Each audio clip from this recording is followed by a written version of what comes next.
Bray Wyatt now slotted in as the top babyface. Nikki Cross returns, and Rhea Ripley is an absolute beast.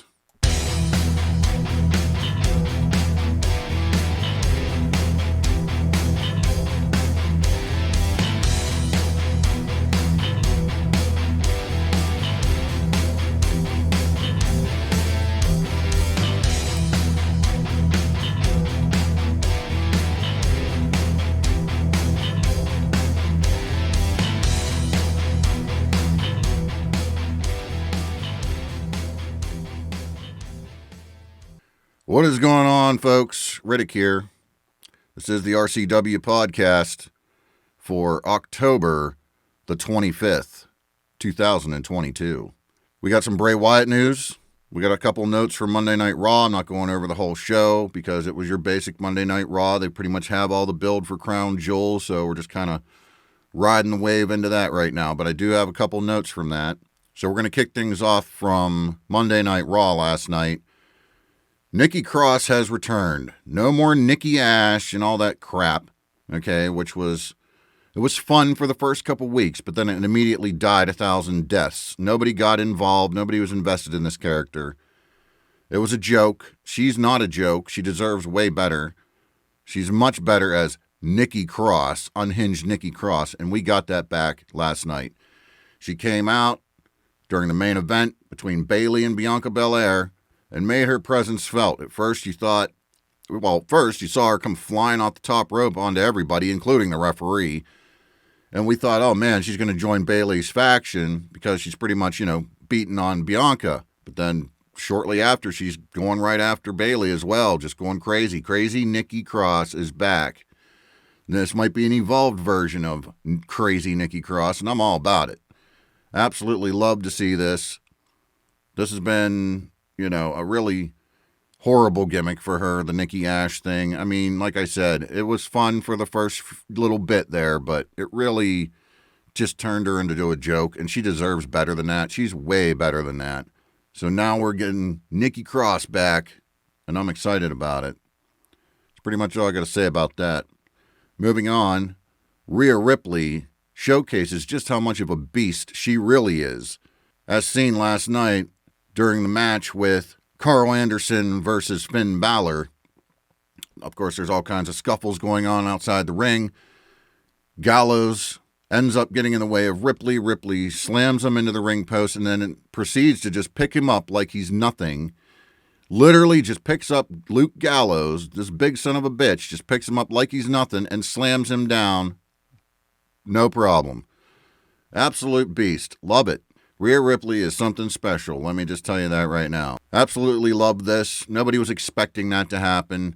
She just walks right up, boom, slams him like it wasn't even nothing. Like he was nothing. Just picks him right up, boom. And it's like, God damn, man. Well,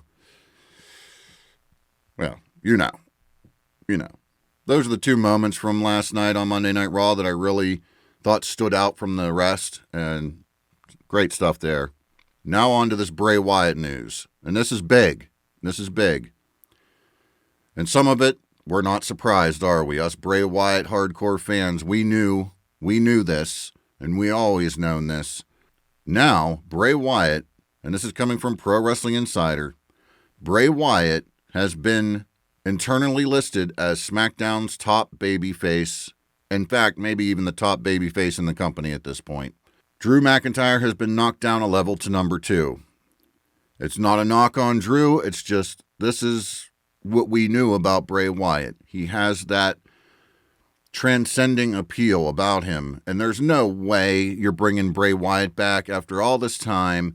And as popular as he is online with the social media, and he's constantly trending on almost a daily basis, the whole time while he was out, you're not going to bring him back and have him be a heel.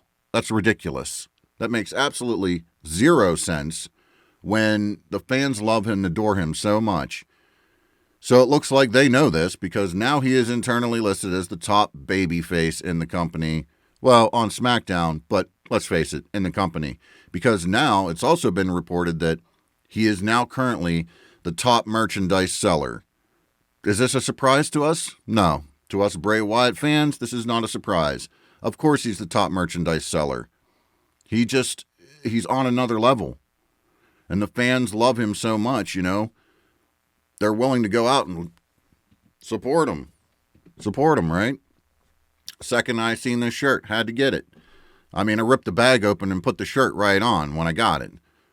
I don't normally do that with wrestling shirts, especially WWE shirts, because a lot of WWE shirts are just kind of, But there's good ones, and then there's ones where you're like, oh, now that's badass, and then you just rip son of a bitch open and put it right on. Just his simple logo right here, just his simple logo on a shirt, done. Perfect. Looks great. Now, I did order a couple other shirts, but for some reason they have not come yet. I did order, the Who Killed the World shirt with the hangman on the front, and then it says You Did on the back. I did order that shirt. I actually ordered that one first, but I still haven't gotten that one. I get they're like printing these things as they go or however they're working it. And then, of course, I have a shirt, this particular shirt in my son's size coming, which has not come yet either. But this one came, ripped it open, put it on immediately. Absolutely 1,000% support my man Bray Wyatt. So yes, being slotted as the top babyface, he is now currently the top merchandise seller. They're now looking to bring back a lot of his other merch, like the puppets and stuff from the Firefly Funhouse. They do want to get those back on the shop from what I was reading, which makes sense. They're popular. I do think we still see them in some capacity, but what's intriguing about it is it's strange the way it's worded, because they say the creatures from the Firefly Funhouse. Yeah, okay, the puppets. But maybe they mean...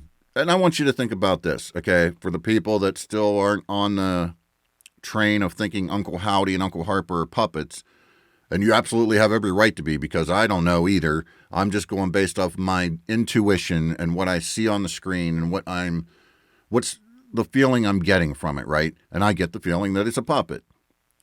It may not be, and if it's not, that's fine too, because I love diving in and trying to figure it out and all that stuff. It's great. But one thing that kind of people aren't thinking about is how popular the puppets were and how much merch they sold and everything else, right? It just seems to me like Uncle Howdy and Uncle Harper, two new puppets to sell on WWE Shop. Think about it. It's not that far out of the ballpark, folks. I'm thinking about, merchandise. They are too, because Bray's going to push it and move it like nobody else. So that's why I'm thinking Uncle Howdy and Uncle Harper are puppets, because there you go. Boom. Two new puppets to sell on the shop.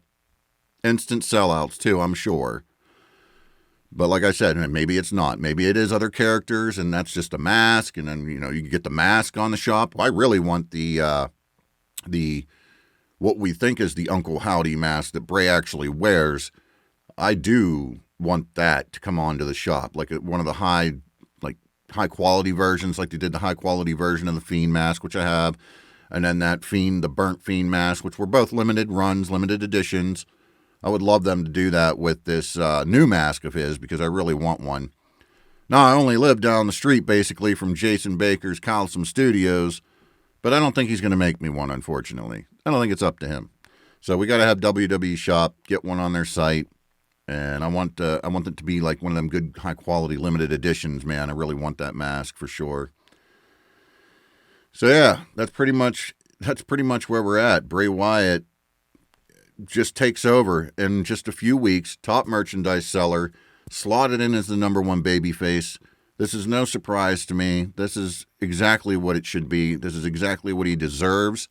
And he's about to be taking us on a crazy ride that apparently stretches all the way through WrestleMania, because they have this whole thing planned out, according to sources, that this whole thing is planned out through WrestleMania. His whole story arc going from here, the return, all the way through WrestleMania. So very interested to see where that goes. If that means taking down Roman Reigns, you can't argue with it, because, man, being the top babyface, being the top merch seller right out of the gate, you really can't say no to it. Yeah, he doesn't necessarily need a title, but maybe he needs to wrap up those loose ends. And the way he went down, man, they did him dirty. Not only did they do him dirty in that triple threat match where he lost the title to Roman, but they did him dirty as hell in everything after that. And then to have him come back at WrestleMania 37 and just go out like that did my man dirty. And this would be wrapping up those loose ends and tying that all up and putting that in the past. And then at some point, move on. If somebody beats him for the titles and whatever, that's fine because he doesn't need the titles. But we still need to wrap up those loose ends and make good for the shit that he had to go through towards the end of his first run. Just my opinion. So that's really all I got to say about that. With that said, we'll catch you all down the road.